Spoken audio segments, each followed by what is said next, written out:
got that Bunsen burner. It's Friday, and that means... Science! Science! It's Sci Friday on SkyWatch TV. I'm Derek Gilbert, and joining me in studio, my best friend, my wife, the author of Ebola and the Fourth Horseman of the Apocalypse, Sharon K. Gilbert. Hi, honey. How are you? Hi, sweetheart. Doing fine. Recovered from the defeat last night. I'm wearing my Cubs tie in sort of memorial.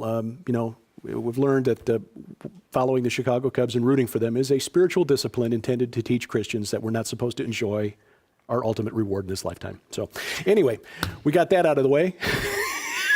It also means you can't believe everything you see in movies. That's right. Back to the Future 2, which took place in October of 2015, said that the Cubs had taken everything. They'd won the World Series, which was a little early, actually, because it hasn't even been played yet. Yes, that's true. So anyway, the prophecy of Back to the Future proves to be untrue as well. It does indeed. Well, lots going on in the world as far as science is concerned. Yeah, boy, there was an interesting story this week, and even the renowned physicist Michio Kaku weighing in on this one.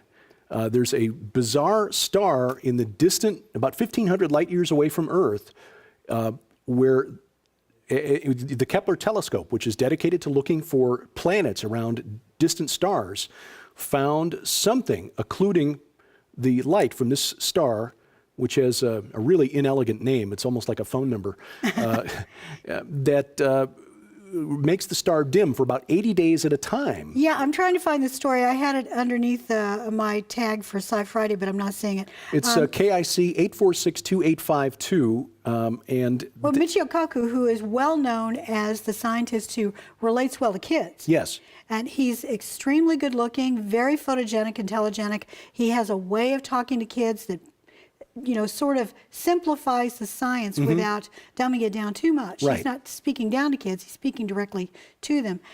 He's talking about this obstructing planet that dims this star so much that it is assumed that the planet is massive. What's really interesting is that scientists, instead of assuming it's an actual planet maybe the size of Jupiter.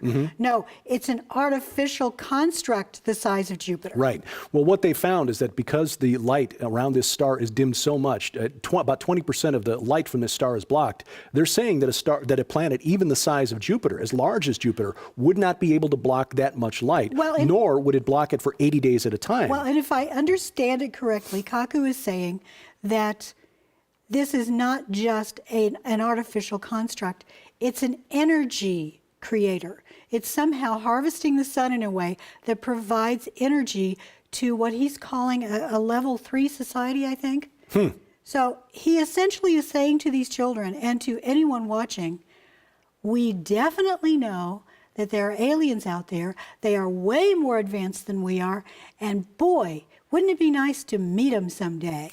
Well, here I have a conversation with Stephen Hawking about that, because Dr. Hawking has said that this might be our doom if we actually met a society that was that popular. Yes, exactly. Now, what they're calling this is a possible Dyson sphere, which was proposed by a physicist named Dyson, who speculated that an old society might have such a hunger for power, raw energy, that they would come up with a giant sphere around the star, a giant solar collector shaped like a sphere to harvest all of the sun's energy. It sounds sort of like the Death Star from Star Wars. Exactly right.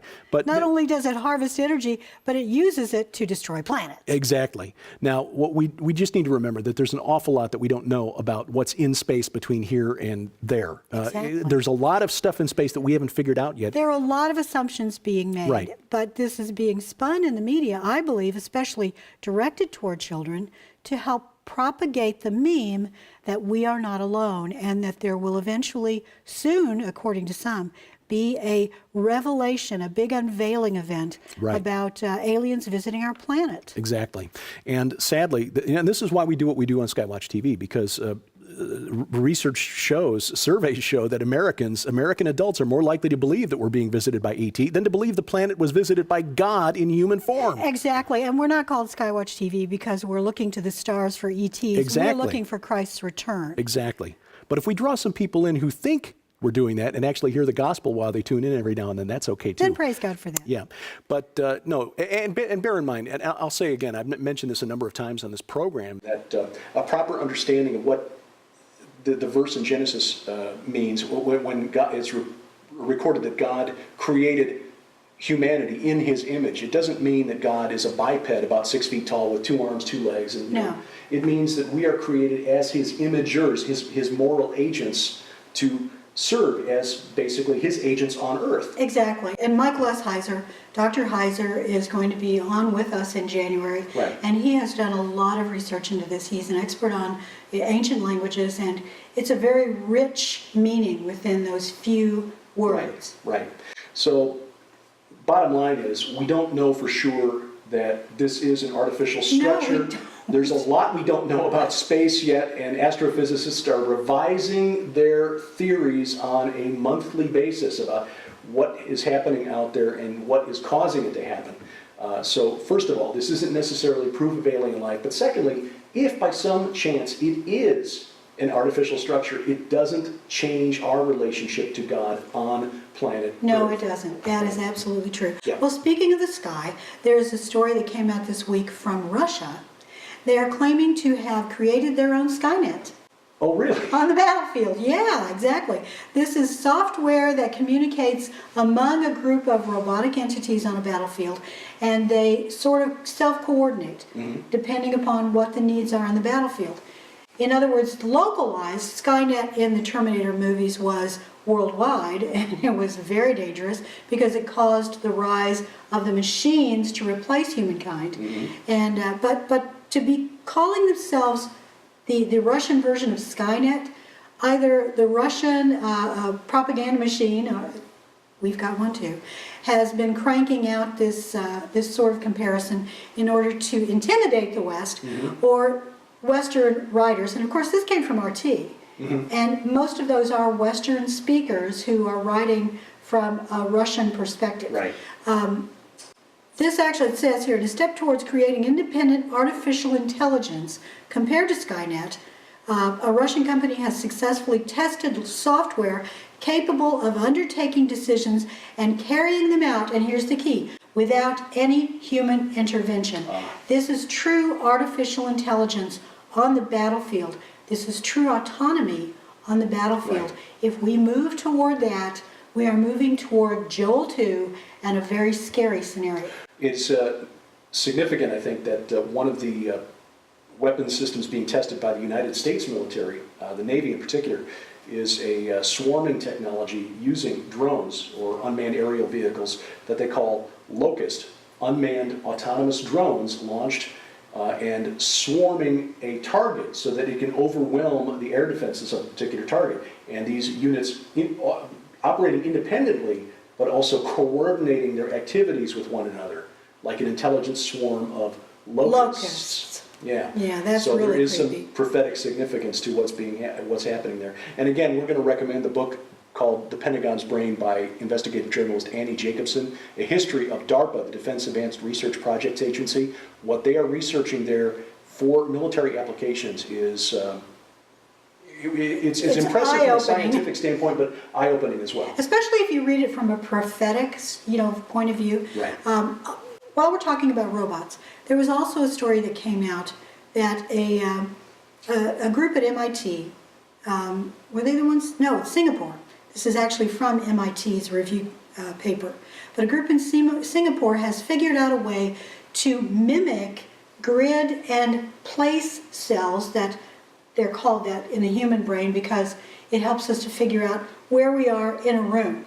Okay. We figure out, okay, I'm in this place, and then we have sort of a mental map of the room so that when we walk over here, we know, okay, I've just moved in this direction and I can get back there easily. We take it for granted as human beings that the Lord designed our amazing brains that computer scientists may ridicule as just meat space, but also they applaud the way the human brain is designed because they're mimicking it. Right. The Lord designed us so that we have a system in place where we know where we are in space and we know where our body is in space. That's called proprioception. And the grid cells help us to figure out not just where our hand is, but where our hand is in space. Okay. It's an amazing, intuitive system that, I'm sorry, there's no way evolution was going to design this on its own through environmental Trial and error. pressure. Yeah. Exactly. don't get me started on that. But I will just say this. When I was in school, I had to answer a lot of questions in college about evolution, and inevitably I always, got A's and, almost always got hundreds on these tests. But essentially I would answer according to the theory of evolution. Mm-hmm. So I was giving them what they wanted, but I was not saying what I believed.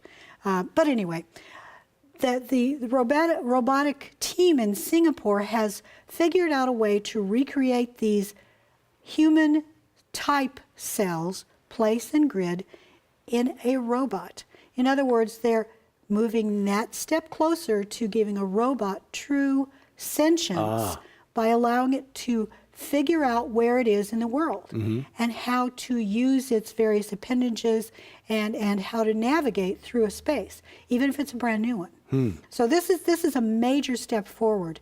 And since you mentioned the book by Annie Jacobson, The Pentagon's Brain, she mentions a number of places in there that technology that we believe is current today, because we're only just now reading about it over the last 5 to 10 years, has been in experimental phases since the 60s, maybe the 50s. This is old research that we're just now seeing.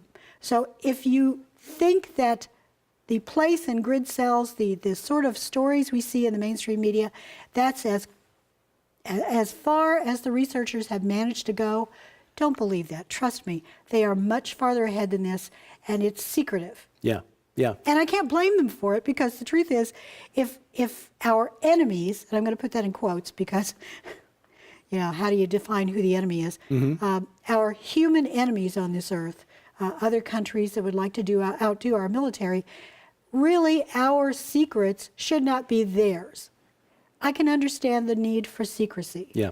But sometimes the true enemy is unseen. Yes. It is spiritual in nature. Principalities, powers, thrones, dominions. True. Yeah, Paul knew what he was writing about. And they know everything that's going on.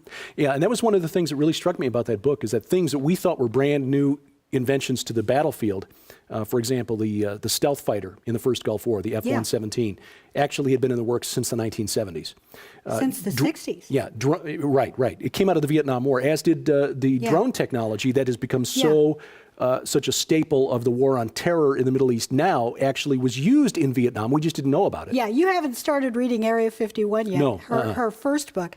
I'm about halfway through that, and the stealth technology goes all the way back to the early 60s. Okay, even farther than we thought. So yeah, things that we're learning about now in the mainstream media, you can bet somebody at DARPA has been working on it for a couple of decades probably. The Large Hadron Collider was back in the news again this week. I saw that. Yeah, and there were a couple of aspects to the story that I thought were really interesting. First of all, the atom smasher at CERN was cranked up to its highest energy levels yet. Now, it's been operating at full power since June the 8th, and I know there were some people who were concerned about September 23rd being some special date on their calendar, but they'd actually been operating at this 13 tera electron volts since June. This week, they were trying to actually create detect the creation of miniature black holes, which is something that folks have been concerned about for a while now. And depending on who you talk to from CERN, they either admit it or deny it. Right. When you look at CERN's website, they've actually got an FAQ page at the CERN website that addresses all the September 23rd things, including, are we going to create a parallel universe? No, but we are looking for the existence of a parallel universe. I know. Okay, are you trying to disprove God? No, we're not trying to disprove God, but yet a physicist involved with this experiment was actually quoted in the media last week as saying, physicists have proved that God did not create the universe. Yes, exactly. The hubris! It's nothing willed itself into existence to become everything. Now, I'm sure that there are physicists who will laugh at my simple understanding of what they're trying to accomplish here. Oh, they laugh at me all the time, I'm sure. But the experiment this week was to try to detect whether gravity from our dimension, they're not actually looking for, and I talked with Josh Peck about this. Josh Peck is a fascinating young man, very intelligent, who wrote the book Quantum Creation, in which he explains the science without dumbing it down. He explains this so that lay people like me can understand. And he explained it this way. What they're trying to do is detect the existence of higher dimensions. They're just calling them parallel universes because they're operating in concert with this one. Right. You know, not the parallel universe from like the old sci-fi show Sliders, where you could move to an alternate timeline where things have been changed. Right. But they're trying to detect evidence of the existence of dimensions 5 through 11 Well, Chuck Missler has some amazing teachings on higher dimensions, and he believes, if I remember correctly, that Adam and Eve originally were able to see as many as 12. I think 11, but you may be right. More than what we see now. Right, and it was after the fall that they lost the ability to perceive in the higher dimensions, Right. which is where those principalities and powers and, in other words, those other spiritual beings, the Elohim, sons of God, Yes. operate, the Watchers. Now, why on earth would a physicist want to look into that realm? Well, that's a really good question. Because the truth is that physicists don't have an absolute grasp on these dimensions that we can perceive. Right, that's true. To the same question applies to the work of researchers like Dr. Rick Strassman, who has been experimenting in past years with DMT, the so-called spirit molecule, which is the name of his book, Yeah. which he believes allows it's a chemical that's produced in small quantities by the pineal gland, but when you directly inject it, it generates visions. And based on the accounts of the researchers in his studies, it appears that they were seeing just a greater reality than we humans can normally perceive. And many of them came back terrified. Yes, because the entities that they encountered in those other dimensions generally were unfriendly. Yeah. At best, they were ambivalent, but some of them were outright hostile. Yeah, that is something that you can recreate not just with the DMT molecule, but by taking something called ayahuasca, which Yes. is very popular right now with young kids. But a similar And people who go to South America trying to Yes. to take this under the guidance of a shaman. yes, a spiritual journey. Yes, as yes. well. But you can also get a similar high or a similar journey through taking DXM, which is Yes. dextromethorphan. Right, which It's is- in many cough syrups. Exactly, and sadly is being abused by young people who are looking for those sorts of visions. Yeah. And, God has been very clear about trying to contact the spirit realm. We are told that we should not consult with necromancers or with mediums, and I believe it's because the entities that are there have proven that they are not all loyal to Yahweh. Exactly. And that they pose a danger to us, and that we, in our human form, are so easily swayed or overawed by these beings. As the Apostle Paul wrote, even Satan himself can appear as an angel of light. Yes. We are fooled, and we are not to contact the spirit realm, I believe, for that reason. I absolutely agree with you. I think that trying to open those doors from this side is foolishness. Yes. When the Lord chooses to open that door from His side, He's got a specific reason for it, and He is protecting us. Yeah, and that applies, I think, whether you're looking at taking a foreign substance or perhaps smashing atoms together. And it's a very timely discussion, actually, with Halloween coming up next weekend. We are in the season where ghosts and goblins and demons are very much top of mind for people, and that's why during the month of October, our gift to you for your financial support to SkyWatch TV is the book God's Ghostbusters, which includes a number of essays on these sorts of creepy crawlies and things that go bump in the night, but also a very fascinating discussion or essay that you wrote for the book about virtual sin, because you can't turn on a cable channel this week, next week, without being fed a steady diet of horror films. No, that's true. And there's a real appetite for that among young people in particular. And sometimes it is curiosity, or I want to say I saw a certain movie, but and it doesn't just pertain to slasher films or things like that, blood and gore. But what I specifically address is the idea of virtual bloodletting, Right. and is there some power that is equal to real bloodletting within virtual bloodletting? And the reason I essentially back it up by saying that reminding people that Jesus told us that if you nurture something in your heart, Right. you have done that act in your heart, and therefore you have committed that act in reality. So is going in, it's one thing to just go in and see a movie. If you go in and watch it 20, 30 times and you just want to live that movie, and it's really something, a seed that you're allowing to germinate within you, I believe that's a problem. Yeah. And so I think very appropriate. In fact, a friend of ours, Doug Overmeyer of Sears Sea Ministries, has talked about how he finally discerned that he was being spiritually affected and his family was being spiritually affected because of his addiction to zombie movies and the gore in zombie films. And it was when he quit watching those zombie films and began praying to the Lord for forgiveness for harboring that fascination with that virtual human bloodshed, that the oppression was lifted. So, but one thing to please keep in mind at this season, and again, we're talking about this because Halloween has become the second most popular holiday in America after Christmas, is that greater is He that is in us, the Holy Spirit, than he that is in the world. Amen to that. Yeah. By the way, your chapter in that book, isn't it about vampires? It is. The blood is the life, in the shedding of human blood. And again, another very popular genre of horror films lately. And the vampire has been rehabilitated from a monster into a hero.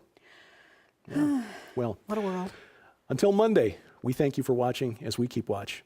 For Sharon Gilbert, I'm Derek Gilbert, and this is SkyWatch TV.